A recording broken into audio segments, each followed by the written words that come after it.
Hey, everybody, welcome to the live stream. This is not a topic I would normally present and discuss. It's definitely not something I would normally do live, but such is the case. This happened today. It caught my attention, and I want to go straight to the news first. In case you haven't heard this, let me fill you in on all the details and then give you some opinion and even deeper perspective on why this is important, and hopefully this does not become a trend in professional sports. So, from today, the Tampa Bay Rays' proposed plan to split the season between Florida and Montreal has been rejected by Major League Baseball. When we say Major League Baseball, we're talking about the other group of owners. The other owners across Major League Baseball have decided this is not something they want to go forward with. Rays principal owner Stuart Sternberg announced the news on Thursday. Today's news is flat out deflating, he said. The idea of playing in both the Tampa Bay area and Montreal has been discussed over the past several years after attempts to build a new full-time ballpark locally failed.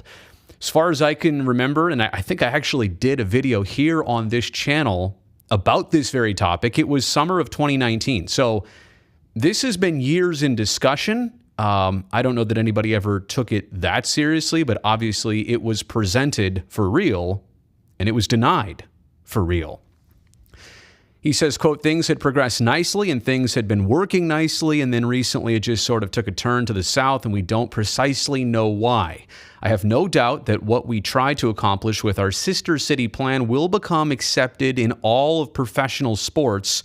Major League Baseball simply isn't prepared to cross that threshold right now. When asked if he felt somewhat betrayed by his fellow owners, remember, they're the ones that voted no on this, Sternberg replied, that's a word.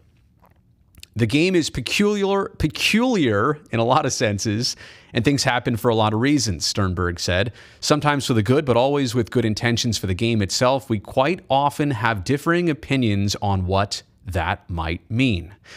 Clearly, and remember, I'm saving all my opinions for later. I want to get you the news and information and facts first. As reported by the Associated Press here, I'm getting this article off Sportsnet. They're from Canada. They're obviously interested from the Montreal aspect of all this. Sometimes people don't like to be first, Sternberg added. There was a fellow on this call when we went cashless a few years ago and said to me, I get it, I understand, but why do you have to be first? It's just people have different approaches to things. We don't mind being first on things.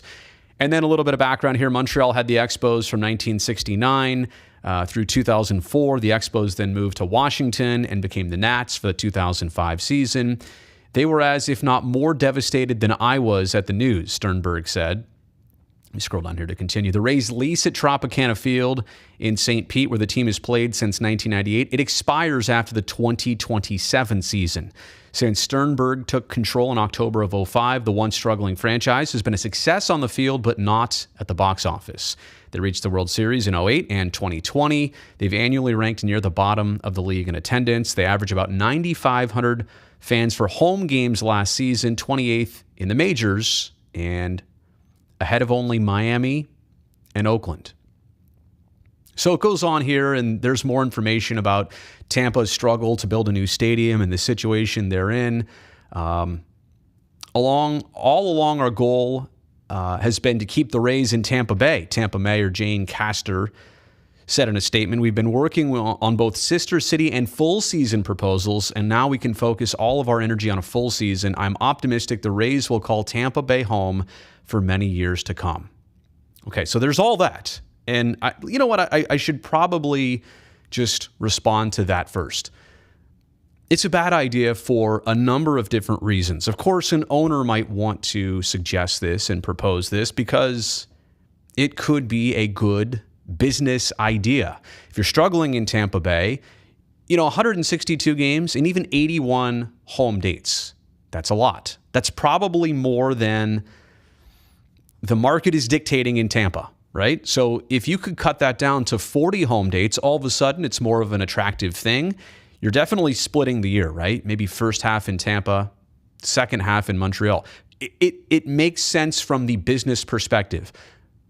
But from every other perspective, and I mean like literally every other perspective, it doesn't make any sense.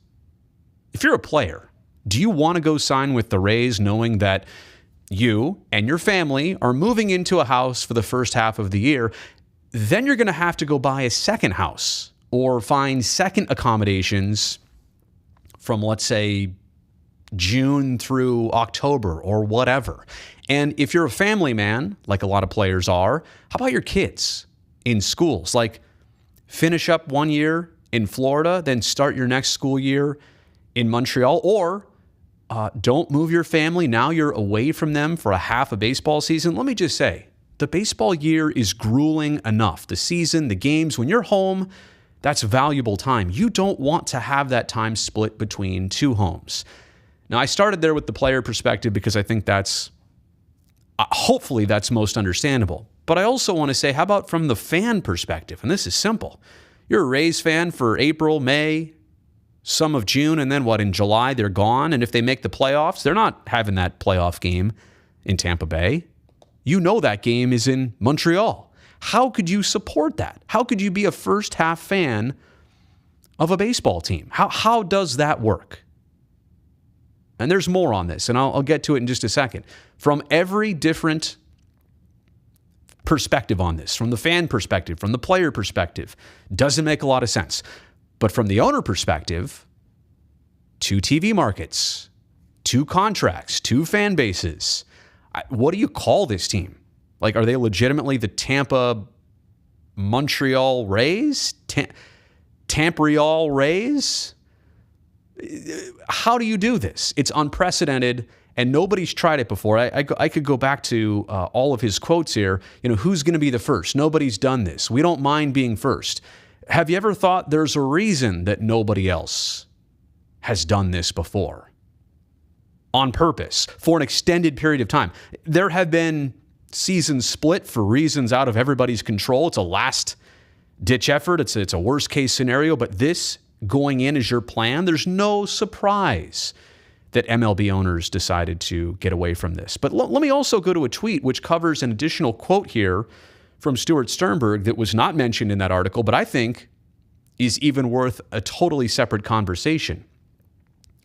He says sister city plans will be the future for all sports, and says MLB wasn't prepared to go first. And that's kind of what was, said and quoted in the article. But how about this? Partial seasons are going to be the wave of the future in professional sports.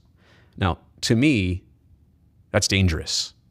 And you're not going to see that wave. You're not going to see that in a San Francisco or a Chicago or with LA teams or New York teams or Boston teams or Philadelphia teams. But I think teams that would most likely be interested in experimenting with this are the Tampa Bay teams, the Milwaukee teams, the Kansas City teams, the Nashville teams, the Sacramento teams, a team in Portland. Do you understand what I'm saying? These are the mid-level markets that maybe it's more lucrative to try and experiment by having 2 fan bases. And from an owner perspective, probably what you would lose in some people being turned off, you might gain just as much. It might turn out just to be a wash, that you might gain more fans in city number 2 as you lose in city number 1. But overall, it's probably more beneficial from a financial standpoint to do this. But I'm here to tell you who is going to... ask you, who is going to stand for that? Who is really up for this? Partial seasons are going to be the wave of the future in professional sports. Let me know in the comments. If you'd be interested in supporting your team for a partial season. There's not a single good reason to do this outside of a team and its ownership making more money. This is not for the fans. This is not for the players, certainly. This is not for the coaching staffs. Visiting teams, they don't care. They're on the road anyway. What does it matter if they fly to Tampa, if they fly to Montreal for their road game against the Rays? It doesn't matter. This is a bad look. Luckily, Major League Baseball said they don't want anything to do with this. Luckily, this plan is done with.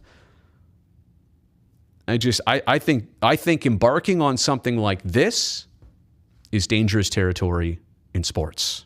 But let me know what you think in the comments section below. All right, end of this short video. It was live streamed. I did it differently, but had to get that out there. All right, see you next time.